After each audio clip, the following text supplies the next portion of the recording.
ये कहानी है जेन नाम की लड़की की जो अपनी मन की शांति के लिए जंगलों में जाती है, लेकिन वहां जाकर उसके साथ कुछ ऐसा होता है जो उसके मन के साथ उसके शरीर को भी हिला कर रख देता है। कहानी की शुरुआत में हम जेन को देखते हैं जो कि कैलिफोर्निया में रहती है।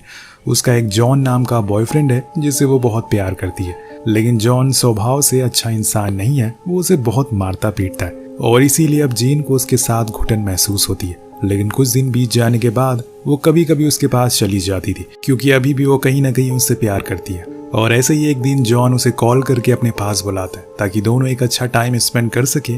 जेन अपने डॉग के साथ उसके पास जाती है और फिर जॉन उसे माफी मांगता है। जो भी उसने पास में गलतियां करी वो सबके लिए शर्मिंदा है, उसके हर बर्ताव के लिए, और इसी तरह दोनों एक दूसरे के करीब आ जाते हैं। लेकिन तभी जेन अचानक से रुक जाती है। उसके दिमाग में कुछ आता है और वो खुद से कहती है कि नहीं, ये मैं गलत कर रही हूँ। अब वो वहां से जाने लगती है और ये देखकर जॉन के अंदर का गुस्सा जाग जाता है और जेन का गला पकड़कर उसे मारना शुरू कर देता है। लेकिन आखिरी समय पर वो भागकर दूसरे कमरे में चली जाती है, पर उसका डॉग अभी भी बाहर ही था और इसी का फायदा वो उठाते हुए कहता है कि अगर तुम बाहर नहीं आई तो मैं इसे मार दूंगा। बहुत देर हो जाती है लेकिन जेन बाहर नहीं आती और जब सब कुछ शांत होने के बाद वो बाहर आती है तो देखती है कि उसके डॉग की गर्दन कटी हुई है और ये किसी और ने नहीं बल्कि जॉन ने किया। उसे देखकर जॉन वहां से जाता नहीं बल्कि उसे माफी मांगता है और कहता है कि मैं पहले जैसा नहीं रहा। अब ये देखकर आप समझ ही सकते हैं कि वो किस किस्म का साइकोपैथ आदमी है। लेकिन इस बार ये जेन वो गलती नहीं दोहराती और उससे सारे रिश्ते तोड़कर सब कुछ खत्म करके वहां से चली जाती है। अब कहानी शिफ्ट होती है 6 महीने बाद, जहां हम जेन के दोस्त कानन को देखते हैं जिसने जेन के लिए एक ट्रिप प्लान करी थी ताकि वो थोड़ा अपना माइंड चेंज कर सके। लेकिन जब जेन बाहर आती है तो वो देखती है कि उसके साथ एक तारा नाम की लड़की भी है, जिसके बारे में कानन बताती है कि ये उसके पड़ोस में रहती है और इसे भी अब थोड़ी ताज़ी हवा की ज़रूरत है, इसलिए मैंने इसे भी अपने साथ ले लिया। अब ये सारे दोस्त अपना सफ़र शुरू करते हैं। बीच में दोनों की बातें होती है जिसमें कानन जेन को उसके बॉयफ्रेंड के बारे में पूछती है तो वो बताती है कि हाँ, मैंने उसे छोड़ दिया है लेकिन कभी कभी मैं उसे बहुत मिस करती हूँ। लेकिन मुझे फिर वो दिन याद आता है जब वो उसे जानवरों की तरह ट्रीट किया करता था, यहाँ तक कि उसने उसके डॉग को भी बेरहमी से मार डाला। और इन्हीं सब वजहों से मैंने ये ट्रिप प्लान करी है ताकि मैं थोड़ा माइंड रिहैब ले सकूं। यहाँ कानन की बातों से भी हमें पता चलता है कि उसका बॉयफ्रेंड भी जॉन की तरह है, इसलिए वो भी माइंड रिहैब के लिए एक खास डॉक्टर के पास जा रही है जिसके बारे में अभी जेन को पता नहीं है। पीछे बैठी तारा के बारे में जेन पूछती है तो वो बताती है कि ये डिप्रेस है, कई दिनों से इसने किसी से ज्यादा बात नहीं करी है, इसलिए तुम आराम से बैठ जाओ, तुम्हें कोई परेशान नहीं करेगा। कुछ देर के बाद हम रास्ते में कई क्रैश गाड़ियों को देखते हैं क्योंकि अब इन्होंने हाईवे छोड़ दिया है और यहाँ पर आज से पहले कई हादसे होते हुए आए जिनकी वजह क्या है ये आज तक किसी को नहीं पता चला। इसी दौरान जेन देखती है कि वो अपनी मंजिल से थोड़ी ही दूर पर है। मैप चेक करने के लिए कानन उसके फोन की ओर देखती है, लेकिन तभी उनकी कार के सामने एक अजीब सा आदमी आ जाता है जिससे इनकी कार टकराते टकराते बचती है। वो आदमी इनके पास आकर अपने डॉग के बारे में पूछता है, लेकिन कानन कहती है कि मैंने ऐसा कोई डॉग नहीं देखा है। और यहाँ पर वो आदमी काफी अजीब तरीके से इनसे बातें कर रहा था। और अब ये लोग डॉक्टर कैरल के पास पहुंच जाते हैं जो सीना नाम की लड़की को मैसेज दे रही थी। ये जेन को काफी कूल लगता है। इसके बाद कानन डॉक्टर से जेन का इंट्रो करवाती है और सीना आकर उसे अपने ग्रुप में इनवाइट करती है। बेसिकली डॉक्टर का एक ग्रुप है जो कि लोगों को रिहैब करवाता है जो कि माइंड से परेशान है। इसके बाद ये लोग अब ट्रैक के लिए रेडी होने लगते हैं क्योंकि इन्हें नीचे जाना है जहाँ आज रात ये कैंप लगाकर उसमें गुजारा करेंगे। और धीरे धीरे इसी तरह से इनकी थेरेपी शुरू होगी शोर शराबे से दूर। लेकिन इसमें बहुत सारे टर्न और ट्विस्ट आने वाले हैं, पर कोई आम नहीं बल्कि बहुत ही खतरनाक और डरावने। इसके बाद अब जेन नीचे जाने लगती है जहाँ पर वो सीना से बात करने की कोशिश करती है तो वो कहती है कि मैं एक साइकोपैथ हूँ, मुझसे दूर रहो। उसके इस बर्ताव से जेन थोड़ा अजीब फील करती है, लेकिन बाद में सीना हंसने लगती है क्योंकि वो उसके साथ सिर्फ मजाक कर रही थी। असल में जब वो आर्मी में थी तो उसे एक मिशन पर भेजा गया था और इस मिशन में उसके कई साथी भी उसके साथ थे, पर तभी दुश्मनों ने अचानक से उस पर हमला कर दिया और इस हमले में वो तो बच गई, लेकिन जब उसने अपने साथियों को देखा तो उनके शरीर के कई हिस्से गायब हो चुके थे और ये भयानक दृश्य देखकर वो बहुत ज्यादा डर गई। उसने कुछ दिनों बाद उसके एक दोस्त ने डॉक्टर कैरल के बारे में उसे बताया और फिर वो यहाँ पर थेरेपी लेने के लिए आ गई। ऐसे ही ये लोग आगे बढ़ते हैं, पर तभी इन्हें एक पेड़ पर एक कैमरा लटका हुआ मिलता है जिसके ऊपर खून लगा हुआ था। ये देखकर जेन बहुत ज्यादा डर जाती है, लेकिन तभी तो सीना आकर बताती है कि ये शायद किसी इंसान का होगा जो यहाँ घूमने या फिर थेरेपी के लिए आया होगा। लेकिन तभी उस पर जानवरों ने हमला कर दिया और उसका खून इस पर लग गया। लेकिन तुम लोगों को घबराने की जरूरत नहीं है, जानवर अभी पहाड़ी के दूसरी ओर है और हमें बिना रुके आगे बढ़ना होगा। लेकिन यहाँ हमें एक और चीज़ नोटिस करनी होगी, जब से कहानी शुरू हुई है जेन को डॉक्टर कैरल का बर्ताव कुछ ठीक सा नहीं लग रहा है। वो बहुत ही बहकी बहकी सी बातें कर रही है। अब पूरा दिन चलने के बाद रात हो जाती है और ये लोग वहीं पर अपना कैंप लगा लेते हैं। यहाँ देर रात हम किसी अजीब सी चीज को एक गुफा से उठते हुए देखते हैं, जो शायद अभी तक किसी की राह देख रहा था और अब उसका इंतजार खत्म हुआ है। सुबह होती है और ये लोग फिर से ट्रक के लिए निकल जाते हैं, पर कुछ दूर जाने के बाद जेन को कुछ आवाज आती है जिसे वो थोड़ा अनकंफर्टेबल महसूस करती है, लेकिन वो उसे इग्नोर करके आगे बढ़ जाती है। इसके बाद ये लोग एक नदी के पास पहुंचते हैं जहाँ का पानी बहुत ही गंदा था और वो बहुत ही बुरा स्मेल कर रहा था। उसकी ऊपरी सतह पर शायद किसी तरह का लिक्विड भी बह रहा था। ये देखकर कैनन को थोड़ा अजीब लगता है, लेकिन सेना और डॉक्टर कहते हैं कि ये जगह चारों ओर बहुत सारे तालाबों से भरी पड़ी है। ये सब चीज यहाँ पर आम बात है। इसके बाद उनकी पहली एक्सरसाइज शुरू होती है और ये थी ट्रस्ट एक्सरसाइज, और इसमें इन्हें अपने पार्टनर की आंख पर पट्टी बांधकर अपने बताए हुए रास्ते पर चलवाना था। उधर तारा भी सेना के साथ ही आगे बढ़ रही थी, लेकिन वो उसे बीच बीच में डराना शुरू कर देती है, जिससे कि वो नाराज हो जाती है और वहां से अकेले दूर चली जाती है। इधर ये दोनों मौज मस्ती में इस चीज को एंजॉय कर रहे थे, लेकिन तभी जेन को फिर से वही आवाज सुनाई देती है जो कि थोड़ी देर पहले आई थी। अब इसे वो जल्दबाजी में अपनी पट्टी को हटा देती है और कैनन से पूछती है कि क्या तुम्हें कोई आवाज सुनाई दी, तो वो मना कर देती है। पर यहाँ पे जेन को पूरा यकीन था, इसलिए वो डॉक्टर के पास जाती है और उन्हें इस आवाज के बारे में बताती है। वो कहती है कि अभी तक तुम अपने अतीत से बाहर नहीं निकली हो और जब भी तुम अपनी आंखें बंद कर रही हो तब तुम्हें वो आवाजें सुनाई दे रही है।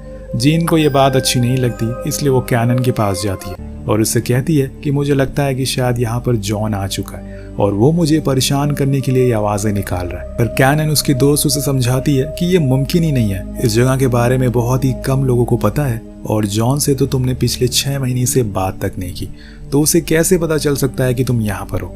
और बताती है कि तुम्हें यहाँ पर खुद को ढालना होगा, स्ट्रांग बनना होगा।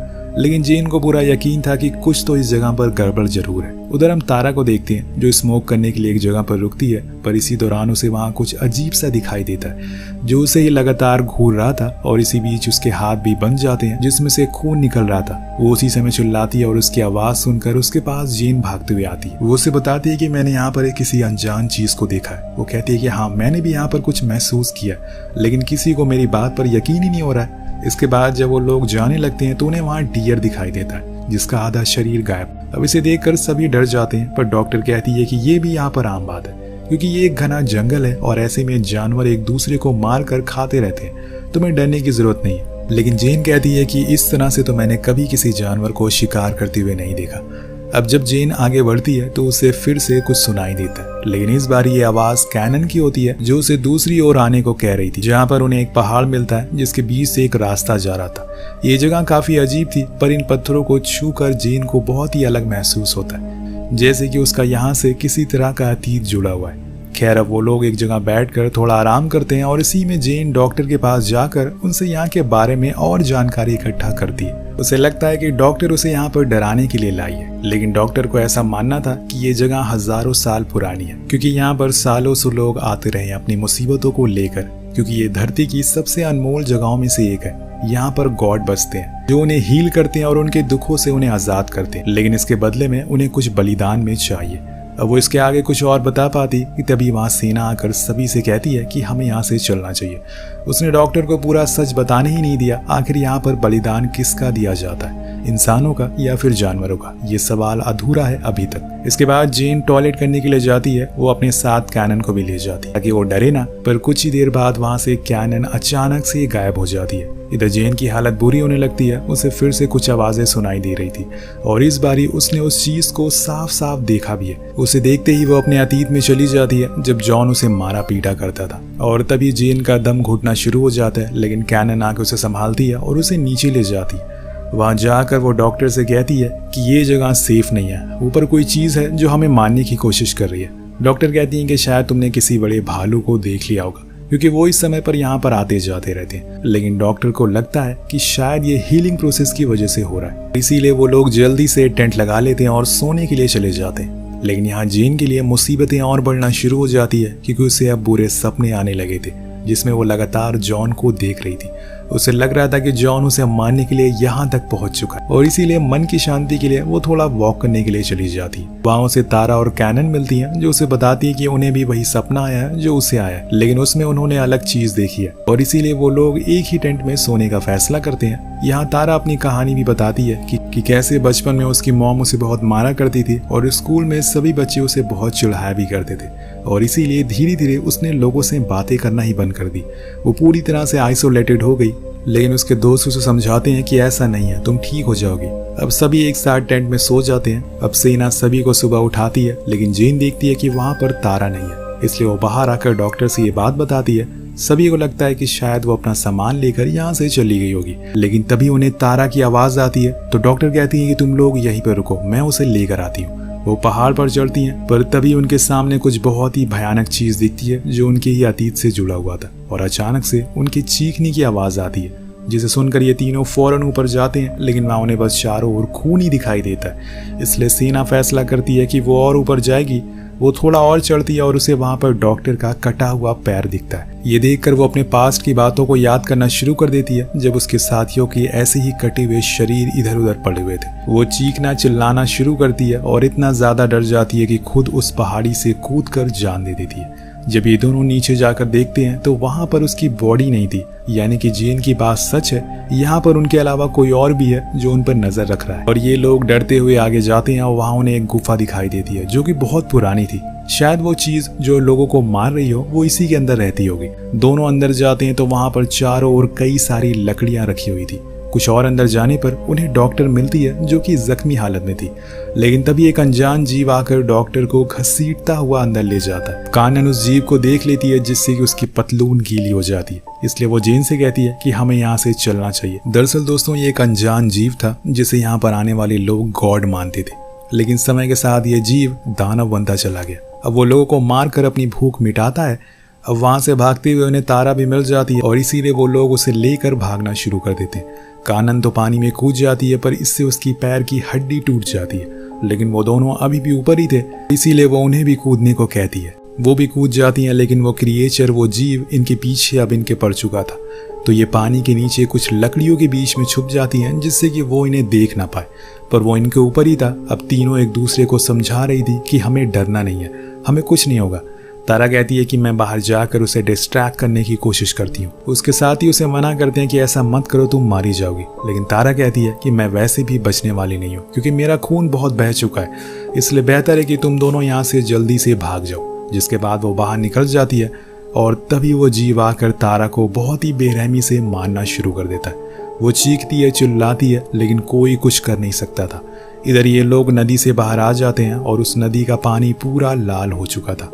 दोनों भागते हुए अपनी टेंट में आते हैं, लेकिन कानन के पैर में लगी चोट अब उसे तकलीफ देने लगी थी और इसे जल्दी ही कुछ करना होगा, और इसीलिए जैसे तैसे करके वो उस घाव पर टाके लगा देती है। इसी बीच वो उसे एक राज की बात भी बताती है जो उसने आज तक किसी को नहीं बताई। दरअसल यहाँ पर आने से पहले जॉन उससे मिलने के लिए आया था और वो फिर से उसे अपने साथ बुला रहा था, लेकिन इस बार वो वापस नहीं जाने वाली। उसने एक बर्तन से उसके सर पर हमला कर दिया जिससे कि वो ना जाने कैसे मर गया। ये सुनकर कैनन कहती है कि ये बस एक हादसा था, तुमने ये जानबूझकर नहीं किया, भूल जाओ जो भी हुआ। अभी हमें यहाँ से सिर्फ बाहर निकलना है, वो भी जिंदा। अब उन्हें बाहर तो निकलना ही पड़ेगा। यहाँ से बाहर जाने के लिए जैसे ही वो बाहर आती हैं, कानन को वो जीव खींच कर अपने साथ ले जाता है और ये जेन बस देखती रह जाती है। अब दोस्तों यहाँ पर उसके पास भागने का मौका था। अब दोस्तों यहाँ से उसे बचकर भागने का मौका मिल जाता है, लेकिन वो भागती नहीं है। वो अपनी दोस्त को बचाने के लिए फिर से उसी अंधेरी गुफा में जाती है और कानन को ढूंढना शुरू कर देती है पर वो उसे कहीं दिखाई नहीं दे रही थी, इसलिए उसे थोड़ा और अंदर जाना पड़ता है। उस जगह पर काफी अंधेरा था और जैसे ही वो रेंगती हुई आगे बढ़ती है, उसे एक इंसानी कटा हुआ सर दिखता है। जब वो उसे सीधा करती है तो वो असल में सेना का था और उसे देखकर उसकी दिल की धड़कनें रुक जाती है। थोड़ा सा और आगे जाने पर उसे वहाँ इंसानों के कंकाल भी मिलते हैं, यानी कि इसने बहुत से लोगों को मारा हुआ है। और तभी अचानक से उसके सामने वही जीव आकर खड़ा हो जाता है और उसके पीछे हम कानन को लकड़ियों के बीच फंसा हुआ देखते हैं। जेन उस जीव के करीब जाने लगती है, जिससे वो जीव भी जेन के करीब आने लगता है। अब यहाँ जेन को उस क्रिएचर के अंदर जॉन का अक्स दिखाई देता है। वो धीरे धीरे उसके करीब जाने लगती है और उधर कानन उसे यहाँ से जाने को बोल रही थी, लेकिन जैसे ही जेन उसके पास पहुंचती है, वो अपना चाकू उसकी आंखों में घुसा देती है और फिर उसके मुंह पर गैस स्प्रे कर देती है और आग लगा देती है। यहाँ हम पहली बार उस क्रिएचर को देख पाते हैं जो शायद किसी इंसान ही जैसा लग रहा है। अब उसे ना दिखने की वजह से वो आग में जलना शुरू हो जाता है और इसी का फायदा उठाकर ये दोनों फौरन वहां से बाहर आ जाती हैं और भागते हुए अपनी कार के पास आती हैं। उसमें बैठकर ये दोनों निकल जाती हैं। बीच में एक जगह रुककर दोनों एक दूसरे को थैंक यू कहती हैं, लेकिन अभी भी वो क्रिएचर मरा नहीं है क्योंकि वो बस जल रहा था। और इस कहानी में बहुत से ऐसे सवाल हैं जिनके जवाब हमें शायद पार्ट 2 में मिले, जो कि कुछ दिनों में रिलीज होने वाला है। सबसे बड़ा सवाल ये है कि ये क्रिएचर था कौन और ये कहाँ से आया था। आपको क्या लगता है कि ये क्रिएचर कौन था? नीचे कमेंट करके जरूर बताएगा। मिलते हैं अगली वीडियो में। Peace out.